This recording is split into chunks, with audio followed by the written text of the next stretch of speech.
पूर्णस्य पूर्णमादाय पूर्णमेवावशिष्यते।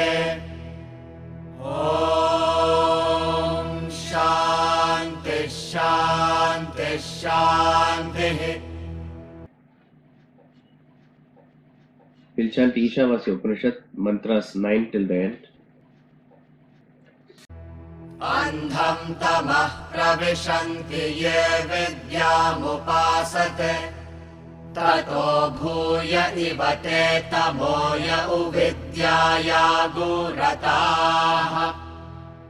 अन्यदेवाहुर्विद्यया अन्यदाहुरविद्यया इति शुश्रुमधीराणां येनस्तद्विचक्षिरे। विद्यां च यस्तद्वेदोभयगुसः अविद्यया मृत्युं तीर्त्वा विद्ययामृतमश्नुते। अन्धं तमः प्रविशन्ति ये सम्भूतिमुपासते ततो भूय इव ते तमोय उसम्भूत्यागुरताः। अन्यदेवाहुः सम्भवादन्यदाहुरसम्भवात् इति शुश्रुमधीराणां येनस्तद्विचक्षिरे। सम्भूतिं च विनाशं च यस्तद्वेदोभयगुसः विनाशेन मृत्युं तीर्त्वा सम्भूत्यामृतमश्नुते। हिरण्मयेन पात्रेण सत्यस्यापि हितं मुखम् तत्त्वं पूषन्नपावृणु सत्यधर्माय दृष्टये। पूषन्ने कर्षेयमसूर्यप्राजापत्यव्यूहरश्मीन् समूहतेजो यत्ते रूपं कल्याणतमं तत्ते पश्यामि। योऽसावसौ पुरुषः सोऽहमस्मि। वायुरनिलममृतमथेदं भस्मान्तर्गुं शरीरम्। ॐ क्रतो स्मर कृतगो स्मर क्रतो स्मर कृतगो स्मर। अग्नेनय सुपथाराये अस्मान् विश्वानि देववयुनानि विद्वान्। युयोध्यस्मज्जुहुराणमेनो भूयिष्ठां ते नम उक्तिं विधेम।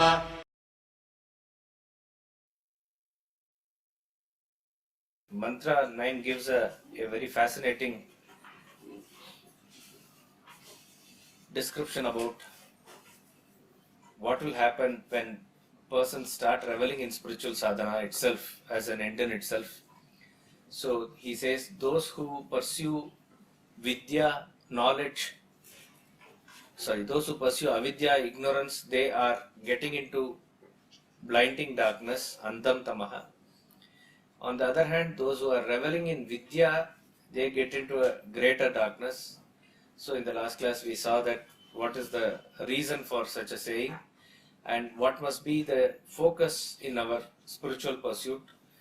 The spiritual pursuit must be taken in with objectivity, just as a pole vaulter will approach the sport of pole vaulting. We have to use the pole to cross the bar. At the same time, we have to finally leave the pole to cross over the bar. So one has to use it judiciously, because there is no way that we are going to reach that height without the pole. But at the ultimate state, we cannot hold on to the pole and try to cross over to the other side also.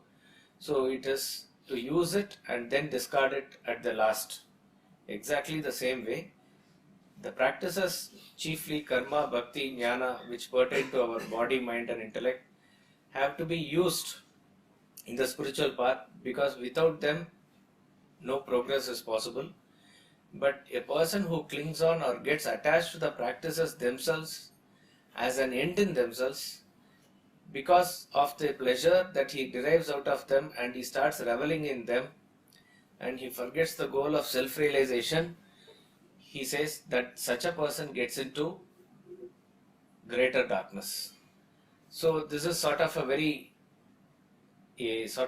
revolutionary concept that is given, or a very great caution that is given in mantra 9. Now we'll chant mantra 10, where he is going to say exactly what is opposite of what is given in mantra 9. Yes, sir. This pole vault example seems to be having a limited connotation. In that, as the bar goes on breathing, still the starting point is the same, the ground. Whereas in spiritual sadhana, probably you're going from step to step, and the next starting point is the previous bar raise. Am I right in No, correct, but that is not the purpose or scope of the example. But even when you say next level is the starting point, you have reached the next level from the previous starting point only. So there is no contradiction there. The main purpose of giving that example is that you have to use the pole, without which it is not possible, but you cannot cling on to the pole. That is the scope of the example. So again, the whole example. So if you connect this to our day-to-day life, not to spirituality. In day-to-day life, if you want to move ahead in life, then you have to keep on leaving something which you have moved, got sort of taken, then leave it and then start moving ahead. When it comes to people, won't it amount to using people and leaving them? So how does one say, okay, that I'm not actually using them, I'm actually moving ahead in life without sort of demeaning them or misusing them? So that becomes a bit of a challenge. See, the thing is, first of all, there is no such thing as spiritual life or day-to-day life as divorced from each other. That's what it is going to establish in the next mantra, which is mantra 11. Now, as far as Swami Ramtirtha says, the world has to be related to, or you are in the world only to finally get out of the world. That is the purpose for human birth itself. And once you are in the world, you need to relate with the world, etc. So you must have the art of right relationship. And even as you do it in a detached manner with objectivity, that is the purpose, or that is the right approach to life. So that there is no question of really using them. The moment you use the term using others, etc., it means the connotation is very selfish, that I am using others for my own purpose, like that. Even when you say that a person is getting into spiritual sadhana for my evolution, etc., it is not to be treated in the same aspect of selfishness as any other pursuit. What is selfishness here? When the catering is to my body, my mind, or my intellect, probably even at the cost of others, that is selfishness. So even a person can do an activity within quotes, spiritual activity, like taking Gita class or a Upanishad class, but the motive or intention is very mundane, to gain name or following or money, then that is not a spiritual activity in strict sense of the term. So you can say I'm using the class, or I'm using the people. On the other hand, the attitude is to serve, attitude is to convey what I know to the best of my ability, what we have learned from the masters, etc. Then that becomes a unselfish or a spiritual activity. Exactly like that, even as you are doing office work or in your factory, etc., your attitude there is what you can contribute there, what can be done best for those people, etc. So that cannot be termed as using. And obviously, when the spirit of detachment is there, as you grow higher and higher, you will be clinging on to higher things, by virtue of which your lower things or values will fall off. That has nothing to do with using and throwing people, like how you use certain, even masala in the food, that you use it and then you throw it off. Not like that. It is just a part and parcel of your journey. That's how it has to be taken. So the focus is only on getting attached to higher and higher things in life, by virtue of which the lower things will fall off. If this happens naturally, what is really, really good for you, what is really elevating for you, that has to be necessarily good for others also. This is the law. You have a tree in which there is a fruit which is very ripe. Now it has to fall down. That is the law. That fruit falling or detaching itself from the tree is good for the fruit. It is good for the tree also. If it is there and if it gets some contact, some disease or something, it's going to spread to the tree also. So that maturity from which, based on which the fruit disassociates itself from the tree, it is good for the fruit as well as good for the tree. So what is really good for you as you grow up in life and go into higher realms? It is good for you and it is good for the people around you or the society in which you are there at that point of time. So one need not worry about that. So the focus as you go along, when you try to be attached to something low, that is where you lose the power. Says Swami Ramtirtha talks about an example of life, an incident in life of Jesus Christ. He says Jesus Christ was able to attract many people towards him because of his spiritual aura. And how did he get that? Is by associating himself with the highest self-knowledge. That is the Vedantic principles, and because of that the kingdom of heaven or the self. As he got connected to it, based on which very many association and people got attracted. And then at one point of time, he says Christ was telling them, who of you is one that who touched me, so that my powers I feel are going away from me. So what does that mean?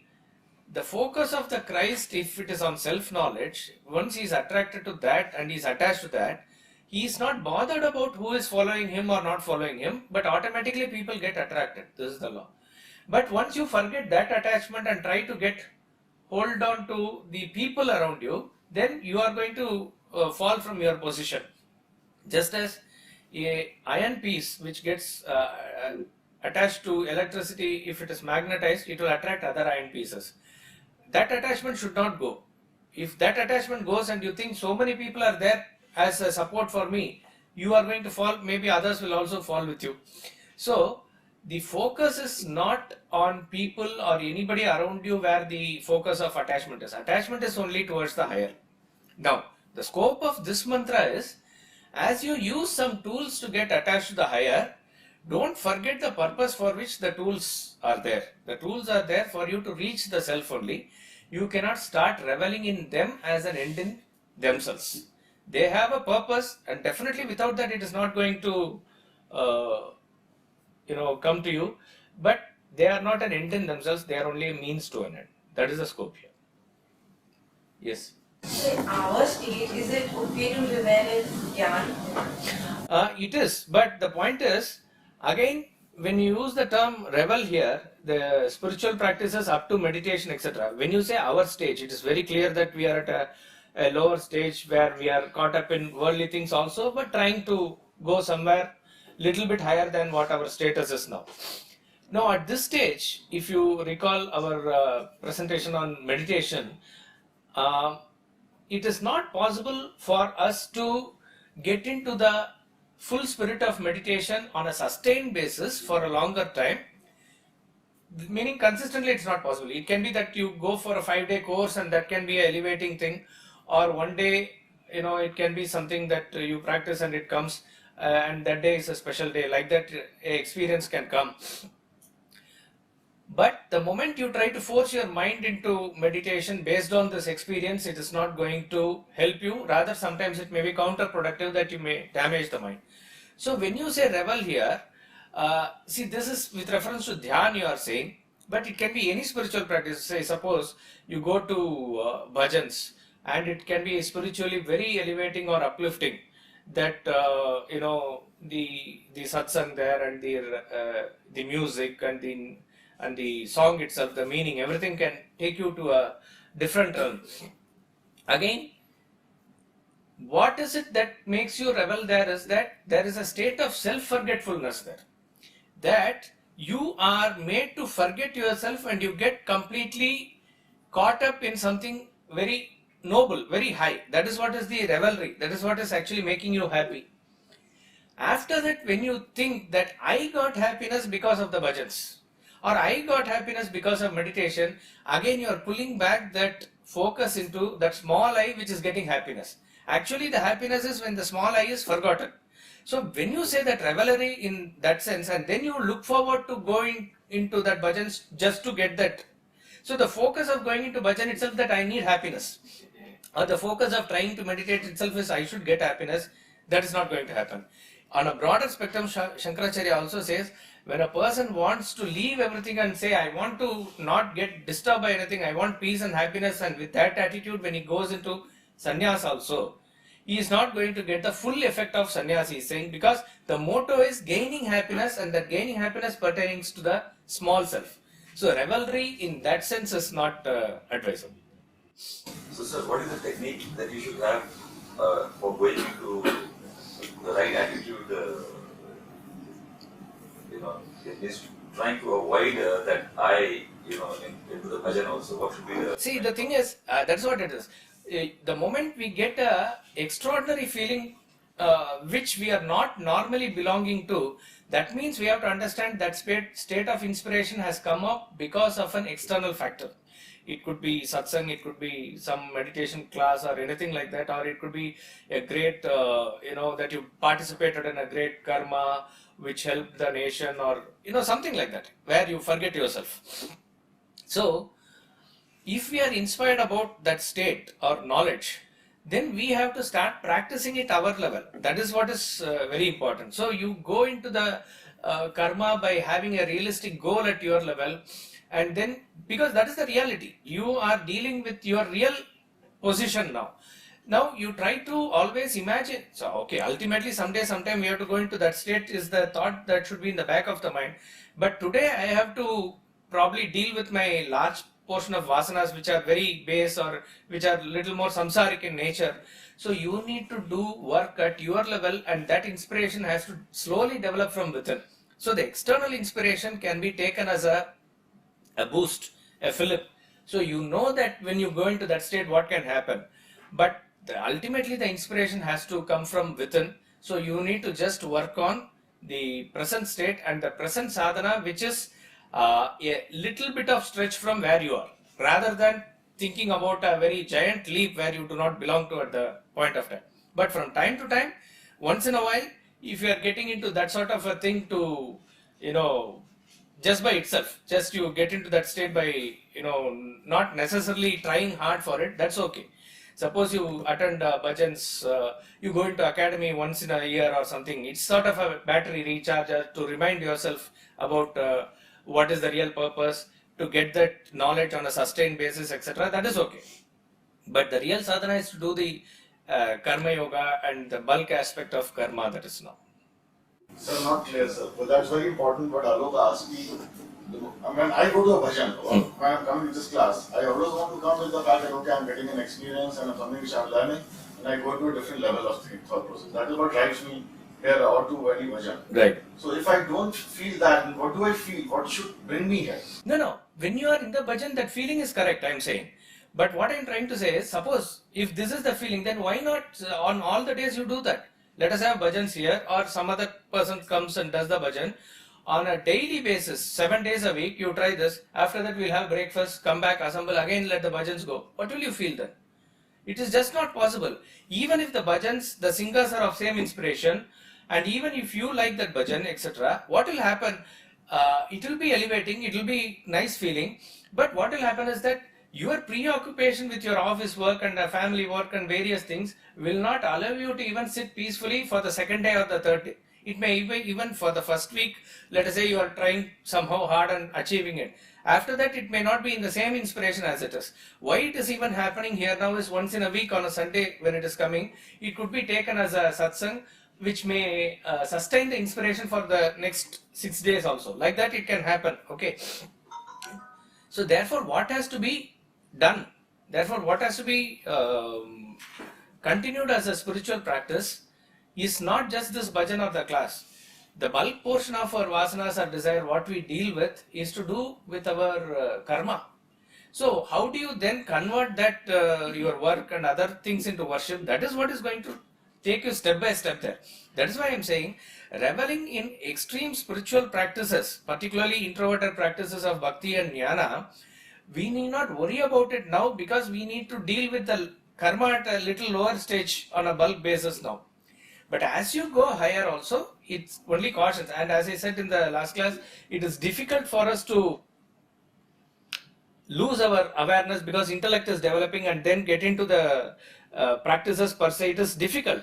But mind, when it likes any experience, there is every chance that it may get attached, so be cautious. So the spiritual sadhana in our level is to take that one extra step, or I would say a realistic ideal or a realistic goal which will slowly inspire you and pull you. That is far more effective rather than getting into a state which is extraordinary once in a while and then again falling back into our mundane levels.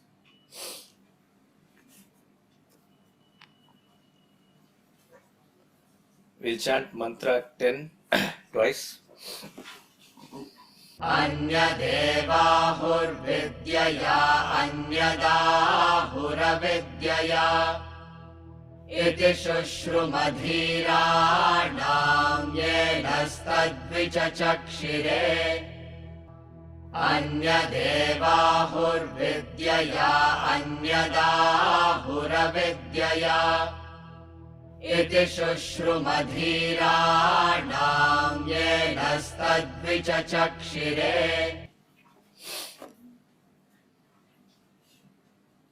The wise have declared that the result of Vidya, knowledge, and Avidya, ignorance, are distinct and different.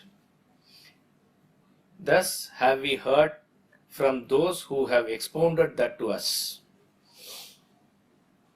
Does this mantra remind you of any other mantra that we have learnt in the Upanishad before? The words, exact words, not this Upanishad.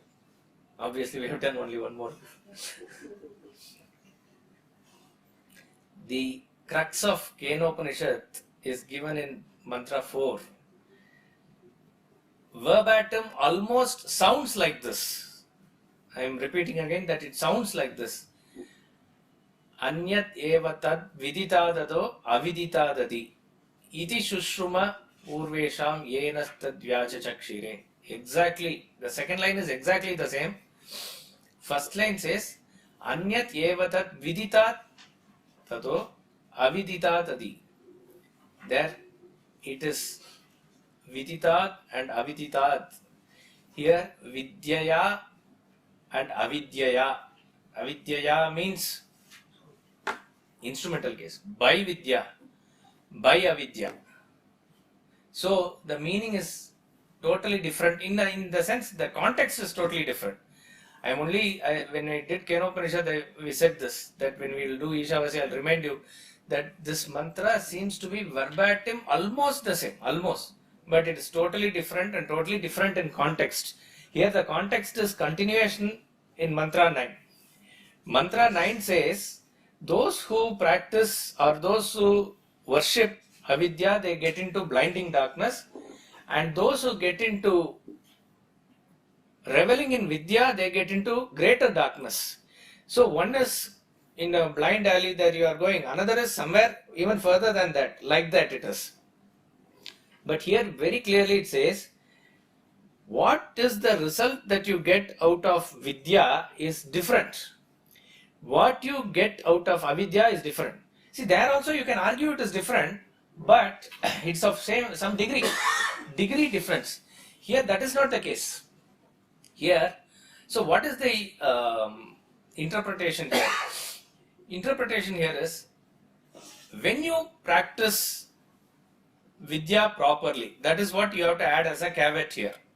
So when a person practices avidya, that is when he worships the pursuit of the world, what he gets as the result is the relationships in the world, the samsara, the bondage, and you get into a devolutionary mode, or you can say addition of vasanas in you. This is what will happen. Not just that, you are sure to lose the peace of mind or satisfaction, contentment. This also goes out. So the result of pursuit of worldly pursuit per se, as an end in itself. It all starts very inspirational, but it sooner or later leads you into a blinding darkness, the result of which is absolute devolution. You are gathered so many more vasanas that you want to, that it makes you pursue the world more and more, and all that can be summarized into name, fame, power, position, status, money, family, all this in some form or other. This is the total pursuit. And not only that, you lose the inspiration and happiness of this pursuit. It makes you pursue it more and more because you have collected enough vasanas or desires to do it more and more. So this is the result of what you will accrue, what will accrue to you when you pursue avidya. On the other hand, the pursuit of Vidya, here Vidya refers to the knowledge of the self. The knowledge of the self opens up to self-realization. So you are actually gaining immortality. That is the result here. So as a person pursues this, he is on the path of evolution. He does not gather more vasanas, or rather existing vasanas are getting burnt. And he is not going to, in other words, even in the relative level, he feels lighter in his personality. And finally, the result is that he gains self-realization. So, the important aspect of this mantra is that what happens when you pursue it diligently on the right way. That is what it is given. The pursuit of avidya gives you a different result. The pursuit of vidya gives you a different result. So, the implication is the right pursuit that you do without attachment. Obviously, without attachment doesn't apply to avidya. The without attachment on the right pursuit is with reference to Vidya. You get peace, contentment relatively in this world. As you drop vasanas and go high, you are into a state of detachment, and finally that will lead into the state of self-realization. This is the result of properly practicing Vidya. So, the karma, bhakti, jnana that are used in the world, if it is used properly, the results are different. If it is not used properly, in other words, if it is used as an end in themselves, they get into a different state altogether. That is what is said in Mantra 9. So Mantra 9 cautions about a involved pursuit in the spiritual practices. Mantra 10 is talking about a objective pursuit in the spiritual practices. The result is Vidya here. In the second line, we see the humility of the Guru. All the, such a classical message, it is not probably given anywhere, it is his original idea.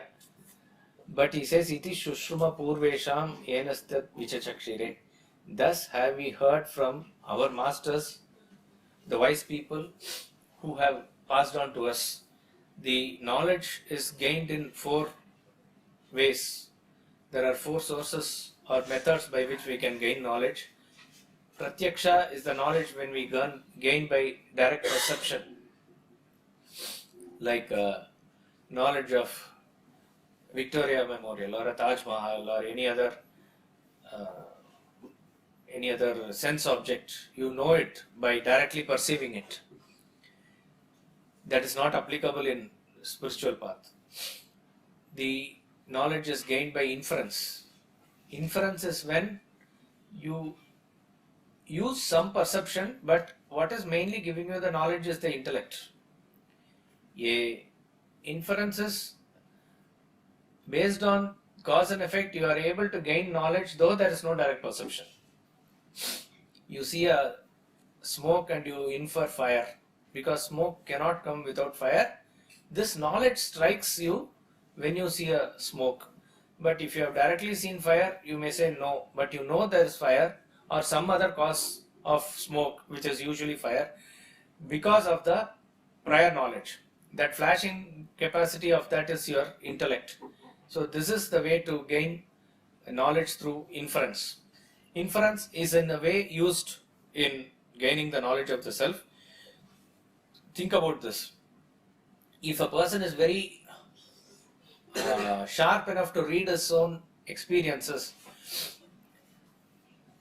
at some point of time in life he turns back and thinks that when we are a child or when we were a little immature, so much joy we derived out of sense object. But at a later stage, let's take the example of chocolate. I ate chocolate and I derived so much pleasure at one point of time. Later I am able to not gain that much pleasure when I eat the chocolate in front of my child.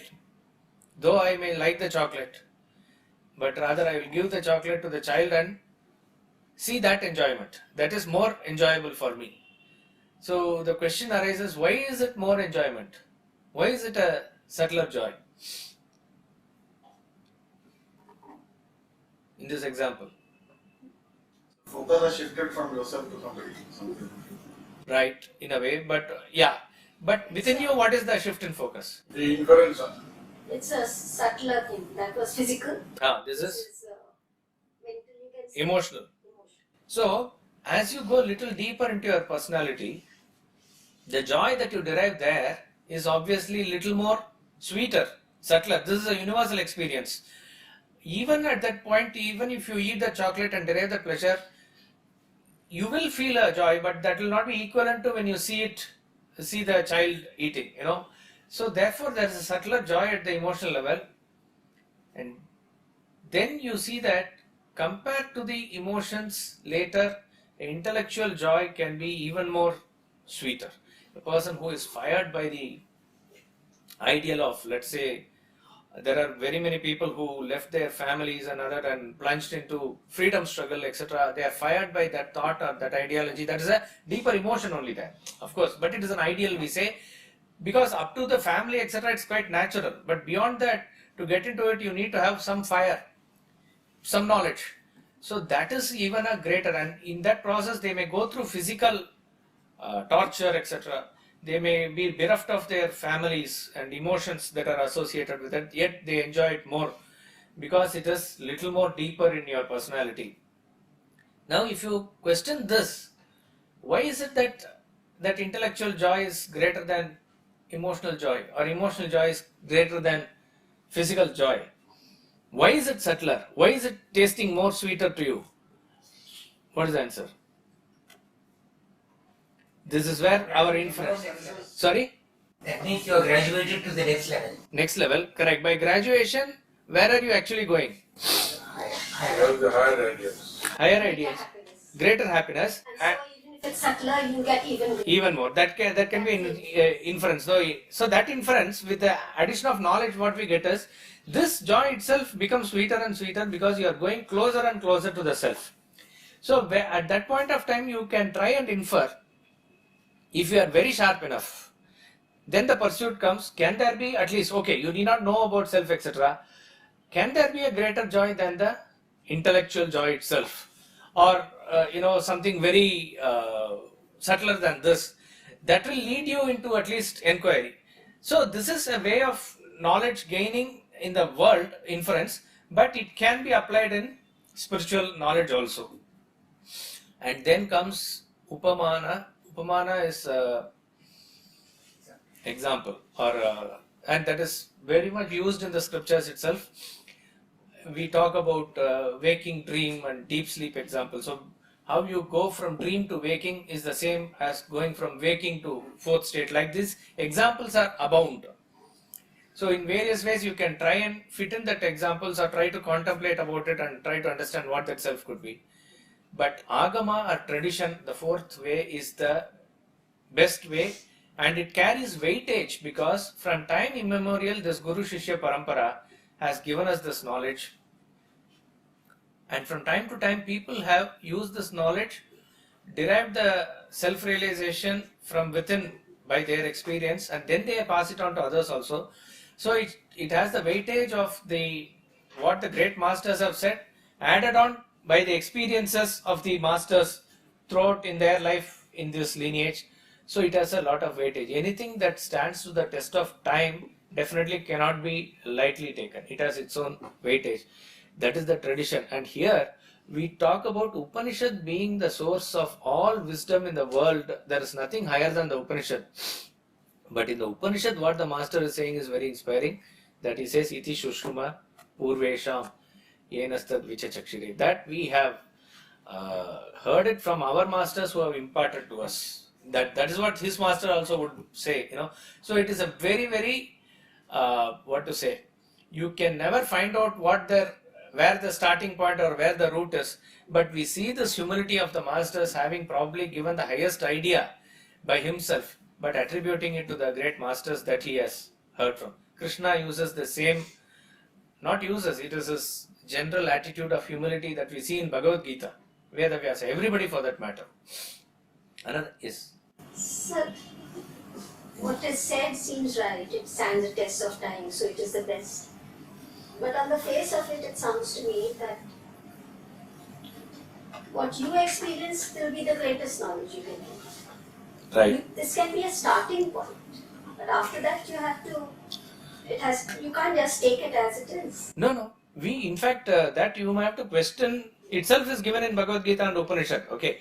But in order to question something, in order to even raise a doubt or even to know, we have to first surrender to somewhere and gain the knowledge.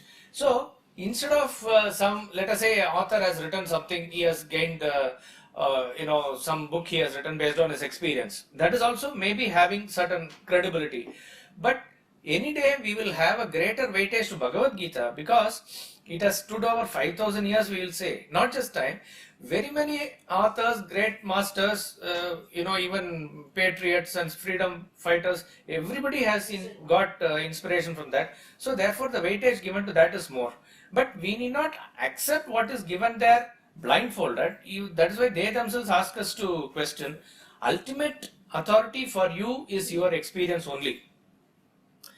Fire is hot is your experience means that cannot be changed by all the scientists in the world.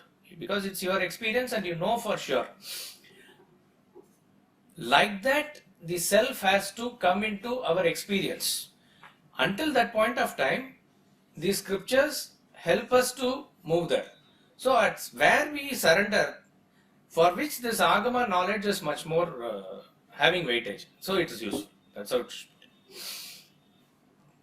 We said in Adi Shankaracharya's way of interpretation, Vidya and Avidya referred to Upasana and Karma respectively. Karma being product of ignorance. So if you take that interpretation here, and this is just another way of looking at it, they say the product of Avidya is Swarga. That is when you do karma, you go there and come back, etc. This is way. And the product of upasana or worship is the higher lokas. So the higher there are said to be 7 lokas from earth till the Brahma loka, like that it is. Each is a different realm of experience. So say all these are intellectual concepts only, but it's easier to understand when you figuratively put it like that. So up to certain level your karma will take, but it will bring you back again and again. Higher than that, if you want to experience, you have to get into upasana. So what it means is, at some point of time, when you grow beyond karma, and when you get into an introverted practice of upasana, which is worship, upa means near, asana means seated. That seated itself means that you are not running around in the world doing karma, but you are an absorbing nature. What you will feel as an experience inside that, it is much, much different to that what you feel doing karma. Though everything you can combine it and say it is all state of mind. The state of mind by doing this is different. The state of mind by doing that is different. That has to be taken as a distinct and different here. Mantra 11. Vidyam cha yastadvedo bhayagosaha avidyaya mrityum tirtva vidyaya mritamashnute. Vidyam cha yastadvedo bhayagosaha avidyaya mrityum tirtva vidyaya mritamashnute. He who knows these two, avidya, ignorance, and vidya, knowledge, together, having overcome death through avidya, attains immortality through vidya. It is again another somersault that he performs here. In verse mantra 9 he says, one takes you into blinding darkness and another takes you into greater darkness. In mantra 10 very clearly he says, the result produced by vidya is different, the result produced by avidya is different. Now he says, One who knows these two should practice these two together. When the results are entirely different, very clearly he says you practice them together. And then what is the result now? By one you will cross death. Crossing death is what? Immortality. But through another you will get immortality. By one you will cross death. By another you will get immortality. That means both the results are same. Very clearly I said the result of Vidya is different and Avidya is different. So it is like, actually it's very interesting. This set of 3 mantras is like a riddle thrown to us. You have to dig deeper and deeper and deeper and try to solve it for yourself. That is the, what you can. Even if you revel, doesn't matter. You get into that spirit of enjoyment of studying these mantras. It is absolutely, there's nothing equivalent to that. I remember when these mantras were taken in our course, which was June 1998, about 19 years back, more than 19 years back. When this mantra was taken, that was the evening class. The class should have ended by 7:15, 6 to 7:15. It was so, Swamiji got into the spirit of that mantra that it went up to 7:45, and we didn't have Bhajan that day. I was going through my notes. It is amazing. And then the next day morning we had a summarization of all the 3 mantras. Those 2 classes were outstanding. I mean, there was no equivalent to that. Fortunately, we have the recording, but those recordings are not seen anymore. Now what we see even in the course is probably the course of 2008 batch or 2010, that type of a batch. And previous to our course, he probably finished Ishavasya Upanishad in 3 days. So it is not that, it is according to the mood at that point of time, the receptivity of the students, and what the speaker feels at that point of time, that will come. So it has nothing to do with Swamiji has missed any point or not missed any point. But what he speaks is not just from his notes, what he has written. What he speaks is how he revels in that verse at that point of time. Take it that way. Exactly the same way. You can see it in public lectures also.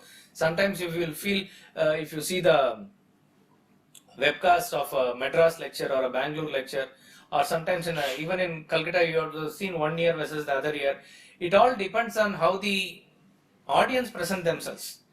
And if it clicks with that mood of that master or speaker at that point of time, you go into a different realm altogether. And the power of the mantra is like that. See, however great, even if he takes also, 16th chapter is a very ordinary chapter compared to 15th chapter in Gita. So how 16th chapter is taken cannot be almost the same as how he will take Ishavasya Upanishad, because the power of Ishavasya Upanishad itself is completely different. So here he says, those who practice Vidya and Avidya, the key word in this mantra is Ubhayam Saha. Ubhayam Saha means both together, both of these things together. And what he says is, not just practice is what we derive from the second line of the mantra. Avidyayam mrityum tirtva vidyayam mritam ashvate. By practicing avidya, you will cross over the death, and by vidya, you will attain immortality. That is also subject to interpretation. But in the first line, what is given is Vidyam cha avidyam cha yas tad veda. Veda means one who knows. So, one who is able to know Vidya and Avidya properly, because he has already made us totally, within quotes, confused as to these 2 words, Vidya and Avidya, in the last 2 mantras, and now he says very emphatically, one who knows Vidya and one who knows Avidya, he is going to do it together. So here, what does know mean? Know does not necessarily mean a theoretical meaning. Knowing is actually getting that wisdom by which you will practice. See, in spirituality or Vedanta, knowing and doing are not totally divorced from each other. In chemistry, you know it in a theory class and you do it in a practical class. What you know in the class, you try to do it in the laboratory. there can be a gap between theory and practice. That gap between theory and practice becomes lesser and lesser, and it has actually becomes one as far as spirituality is concerned. The moment you know it, you do it. If you don't do it, you have not really known it. See, a person,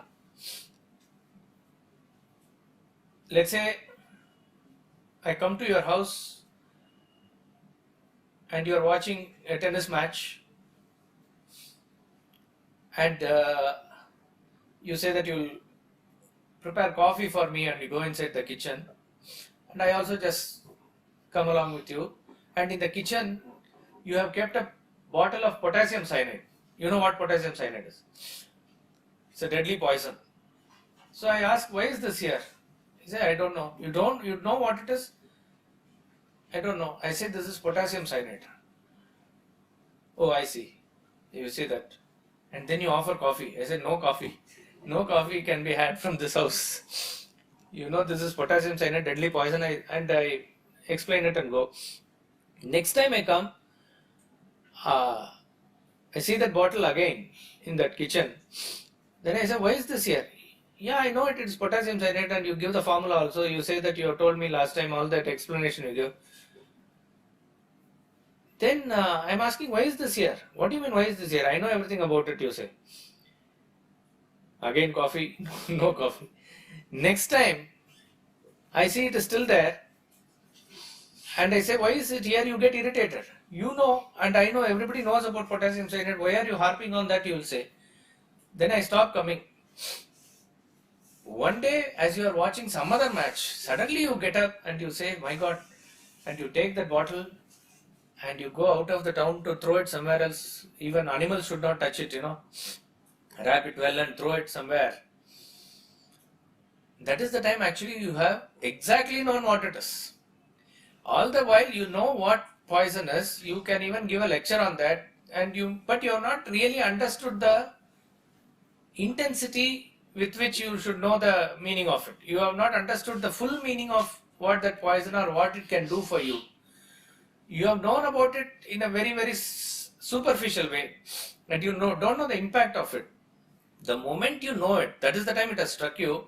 You don't wait for anything else. You don't waste any time. You immediately act on it, that you are throwing it away.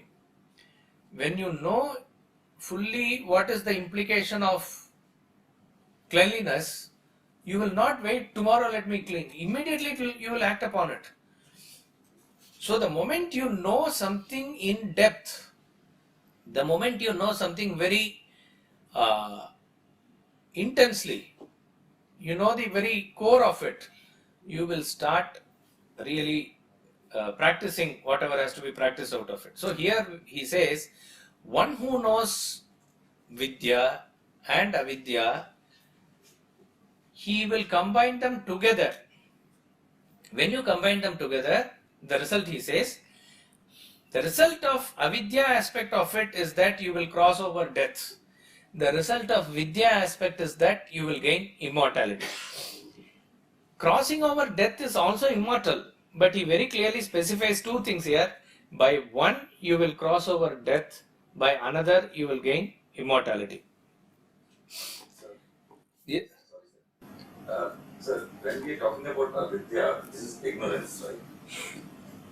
And ignorance is not in terms of degrees. There is no, in knowledge we say that it is a degree, and in ignorance it is just... No. Okay, what is the point? What is the question? So, when we are talking about avidya, ignorance, we just have to be aware that we are ignorant. We haven't even explained what is avidya in this mantra still. It is not in the same sense that it is used in the other mantra here. So here see in mantra 9, avidya is pursuit of the world. Vidya is the practices and you practice it per se. In mantra 10, avidya is the world which is ignorance. Vidya is the knowledge of the self. That is, the result is different. Here, avidya refers to the practices that you do in the world, but in the right spirit. So in other words, the karma, that anything that you do, if you want to call it, it is different in degrees. The moment you pursue the world in terms of money and family, that's also avidya. The moment you do any spiritual practice per se, that is also avidya, because you have not yet realized the self. Yeah, they are the karma that you are doing within the world. But don't you see the difference? There is a difference in the degree in which you do it. It is different. So here, avidya refers to the practices that you do in the world, but it is very clearly given that it has to be combined with vidya. That means the thought of the self must be the backing entity as you do all these practices in the world itself. So, the body, mind and intellect are engaged in performance of actions in the world, while the subtle intellect is attuned to the self. The example of Shruti is very useful here. As a classical musician attunes to the tanpura which is there in the background, but he is engaging himself in various raga and tala in the foreground, in the music concert that he is performing. He will never ever deviate from the original Shruti that is set as the background. If he is deviating away from that, there will be, eventually he may even deviate and get into mistakes also. But once the attunement of Shruti is there, he will never ever deviate from the broad parameters that are set for him. Exactly like that, if a person is able to do karma, bhakti and jnana in the world with a constant thought of the self, the thought of the self is not a thought in the foreground which is going to obstruct your concentration in the world, but it is an attunement at the back of your mind. So anything that you do in the world, whatever you are able to offer in the world in terms of your action, emotions or knowledge, etc., everything is for the self only. If you are able to do this, what will happen is that the true seeker knows the realm of avidya, he knows the realm of vidya. The realm of avidya is the world, the realm of vidya is the Brahman. By avidya, by karma, bhakti and jnana, by this doing all these actions, you will get detachment, which will lead to meditation, which will lead to the self. In other words, you have to combine nishkama karma and meditation. Once you know this completely, you know the technique of practicing that also in the world. By avidya, by the practices, what do? You cross over the death. What does crossing over death mean here? That you become relatively immortal. What is this relative immortality? What is immortality generally? Be there forever. Be there forever. So, if you think of Vedavyasa or Krishna or Adi Shankara now, are they there now or no? Yes, sir.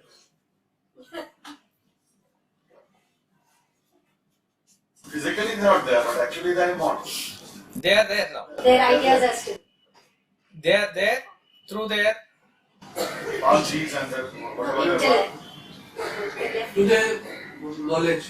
through their knowledge, which is in the form of Souls. huh? Soul. Atma. Soul. Which is in the form of the knowledge handed down. Lectures. Lectures, right? Their commentaries, their mata that he has established. Every Shankaracharya who is sitting in the Pita is also a Shankaracharya. All the stotras that he has written, all the temples and other worship that he has initiated, through each and everything, who is there? Actually, Shankaracharya is there. Through Bhagavad Gita, Krishna is there talking to us on a daily basis. Many people have experienced this. Mirabai and various other sages and saints, they have actually seen, experienced Krishna not in just their imagination, actually in a physical thing that they have done. So how can you say that Krishna is not there? But how was Krishna there with their experience? Suppose if Krishna was of the same caliber as we know him, but he was just in the Himalayas, he was born there, he died there, and nobody knows of him as it is, then you will not have found so many poets, dramatists and various philosophers who are in close contact with Krishna. So Krishna is there today even for all of us because of the works that have come through him, which is Bhagavad Gita. So therefore, any person is known in the world, which normal person may call as he is a successful person in the world. It is based on his karma. The effect of his karma becomes much more magnificent and it is long lasting, the effect of which can be seen for generations together. All this is dependent on the intensity with which he has done the sadhana of karma, bhakti, jnana, whatever it is. That is why Krishna's Leela in Vrindavan, the Bala Leela is with reference to bhakti. In Dwaraka, whatever he did was with reference to karma. What he did in Kurukshetra was with reference to jnana. All that is the jnana, bhakti and karma practiced by Krishna, but all that has lived forever and it is sung and experienced by all the followers and devotees at a later stage. But all of them belong to the world. Even for us, though it is a transcendental knowledge, Bhagavad Gita is a knowledge that belongs to us in this worldly experience only. So therefore, Krishna lives, Christ, if you accept him as a personality who was there, he lives even relatively, to the extent that, again, how long will we remember Mahatma Gandhi vis-a-vis Lord Krishna or Rama? We don't know. But we can for certain say they will not be in the memory of, collective memory of people like Krishna or Rama. It is fair enough to say that. Another 100 years, another 200 years, 500 years, we do not know, but not beyond that. Is it not that, are they not doing selfless service to the people by which they are going to live? Yes, they have done. But the intensity of that karma will last only that much. But Gandhi has obviously outlived his physical personality and he has lived in various ways. Even in currency note he is there now for you to see. To that extent he is there. If you see India's currency note in future, he may not be there. So, how is it that he is able to live? He is able to live based on his karma. Anybody who, see in the history we study of various kings and various other sages and saints, suppose there was some person in Ayodhya or in Dwaraka or any other city, even during Lord Rama's time, we don't know even his name. Why we don't know any common person's name is that he has not done anything extraordinary. And why he has not done anything extraordinary? He was just caught up in his own general family activities, etc. So like that, if a person is able to do karma at that level, he is not going to live forever. He will be known in his family circle or he will be known in his community circle for a little more time. They will have a memorial or they will have some, some college or something built after him. To that extent, he will be there. That's about all. If a person is able to get himself involved, Ramana Maharshi, he did not do any sadhana or anything, right? He just realized the self. After realization, certain people who came and spoke to him, they forced him to speak and what he spoke was collected as Upadesha Sara, etc. So he is living through that. By himself, if Ramana Maharshi had just sat in that pose and did nothing else, he would not have just inspired people who have not experienced him directly there.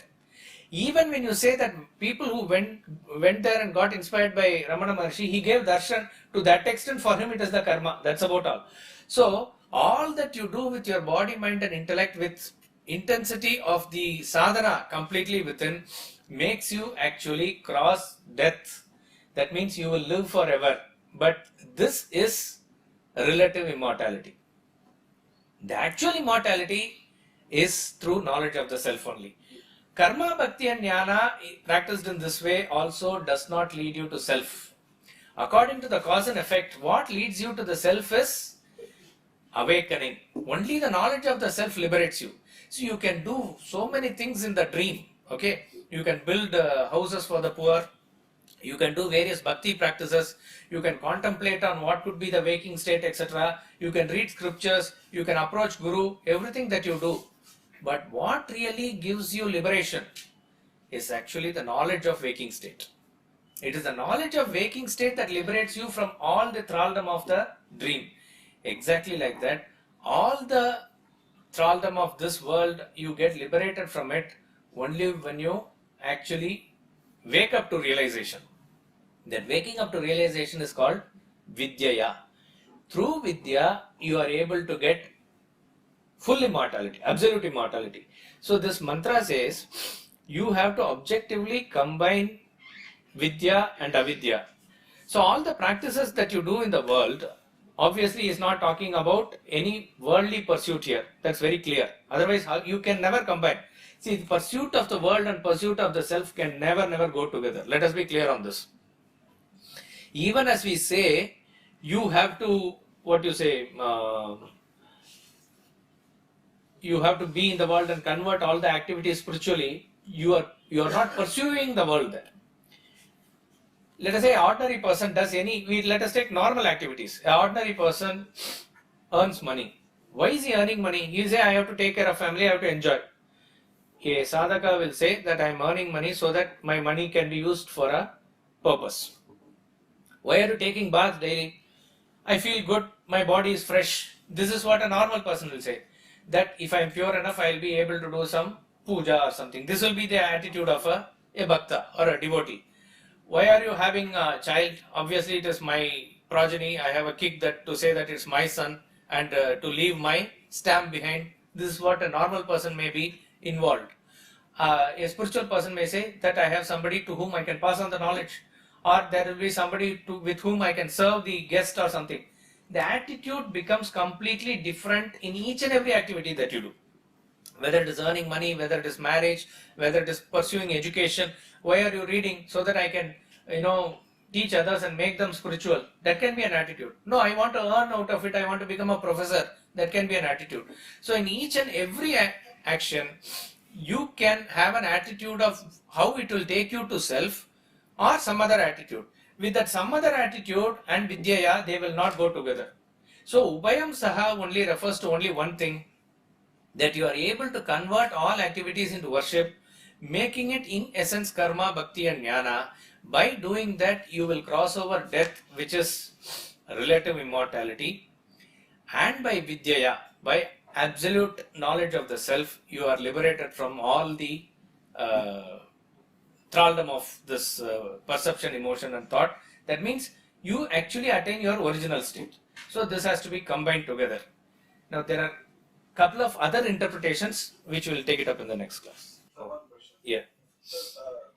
Is it possible that one gets absolute immortality but not get relative immortality? Good question. May be possible. As I said, we know of persons, when we say relative immortality in terms of attaining absolute glory, fame, etc. in the world, we know them only based on their karma and other things that they have done. If somebody was there, as I said, somebody is in Himalayas and he did that also, we will not know. Okay, so theoretically the answer is yes. But what will happen is, when a person gets absolute immortality, who is like a self-realized soul, like a sugar will not be left free by the ants or the bees, such a person will not be left alone. Even Ramana Maharshi, as he did nothing also, people built ashram around him and the whole Tiruvannamalai became spiritually vibrant based on his presence. So, people will flock to him. Everything will go on to him. And by that extent, he will never be sort of not known. So, practically he will be there crossing the relative immortality also.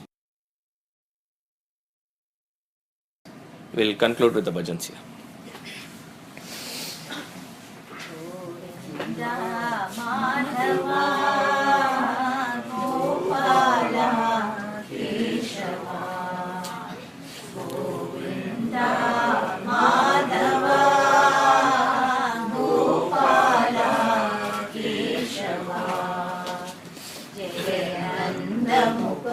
Ananda Govinda Radhe Gopala Jayananda Mukunda Ananda Govinda Radhe Gopala Govinda Madhava Gopala Keshava Govinda Madhava Gopala Keshava Giridhari Giridhari Jaya Radhe Gopala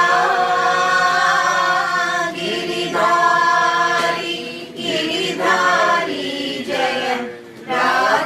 Gopala, Ghanshyam Shyam Shyam Jaya Jaya Radhe Gopala, Ghanshyam Shyam Shyam Jaya Jaya Radhe Gopala, Jaya Nanda Mukunda Nanda Govinda Radhe Gopala, Jaya Nanda Mukunda Nanda Govinda Radhe Gopala, Govinda Madhava Gopala Keshava, Govinda Madhava Gopala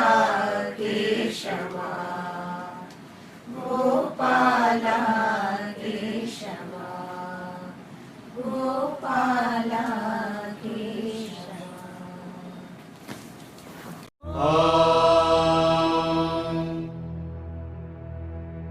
Poornam Adah Poornamidam Poornat Poornamudachyate Poornasya Poornamadaya Poornamevavashishyate